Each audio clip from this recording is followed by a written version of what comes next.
اللہ نے میرے نبی کو کیسا بنایا؟ ایک بدو عورت ہے، ان پڑھ عورت ہے، ام معبد الخزاعیہ، وہ میرے نبی کا حلیہ بتاتی ہے۔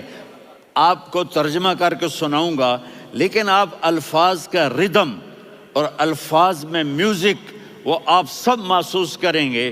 وہ بدو عورت کہتی ہے رأیت رجلا ظاہر الوضاء ابلج الوجه حاسن الخلق لم تعبه ثجلة ولم تزر به سعلة وصيم قصيم في عينيه دعج في أشفاره وطف في صوته سحل في لحيته كثافة في عنقه سطع وصيم قصيم أكحل أحور أزج أقرن إن تكلم علاه البهاء وإن سكت فعلاه الوقار وكأن منطقه خرزات نظم ينحدرن۔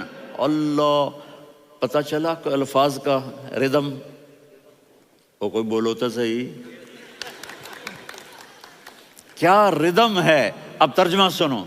وہ کہتی ہے اپنے خامند کو کہ ابو معبد، ایک شخص آیا تھا، مجھے یوں لگا جیسے 14ویں کا چاند کپڑے پہن کے زمین پہ اتر آیا ہو۔ سبحان اللہ، کیا انتہائی خوبصورت، انتہائی حسین و جمیل، پیٹ نکلوا نہیں کہ بدصورت ہو جائے۔ کہا اتنا خوبصورت تھا کہ سر سے پاؤں تک حسن اس کا غلام تھا، خوبصورتی اس کی باندھی تھی، اور میں جدھر سے دیکھتی تھی مجھے حسن ہی حسن نظر آتا تھا، اور جب میں اس کے چہرے پر دیکھتی تو میری آنکھ نہیں بھرتی تھی، میرا جی چاہتا تھا میں دیکھتی جاؤں دیکھتی جاؤں دیکھتی جاؤں، میرا دل نہیں بھرتا تھا۔ کون؟ وسیم۔ وسیم اسے کہتے ہیں جس کو دیکھنے سے دل نہ بھرے۔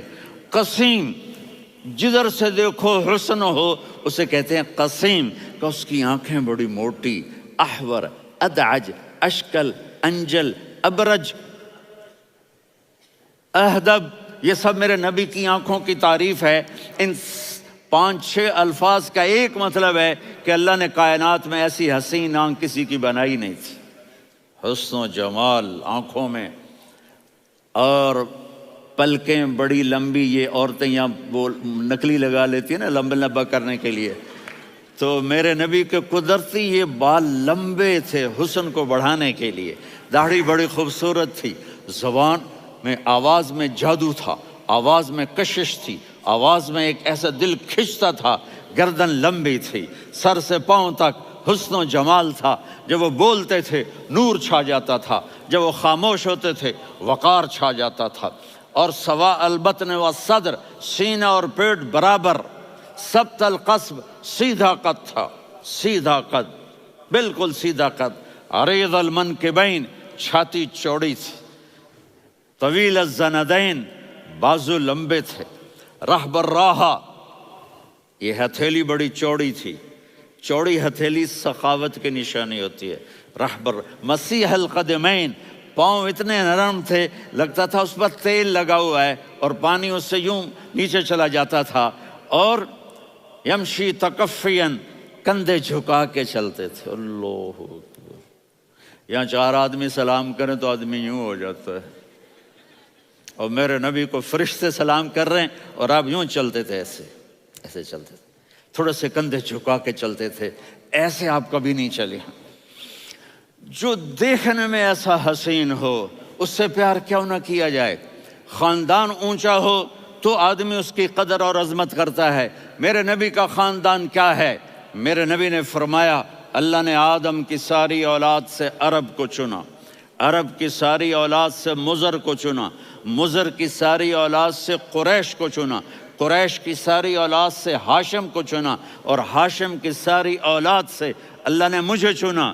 میں سب سے اعلیٰ خاندان کا ہوں، عالی نسب ہوں۔ میرے اللہ نے میرے 10 نام رکھے ہیں، میں محمد، میں احمد، میں ماہی، میں حاشر، میں عاقب، میں فاتح، میں ابو القاسم، میں طٰہٰ، میں یاسین۔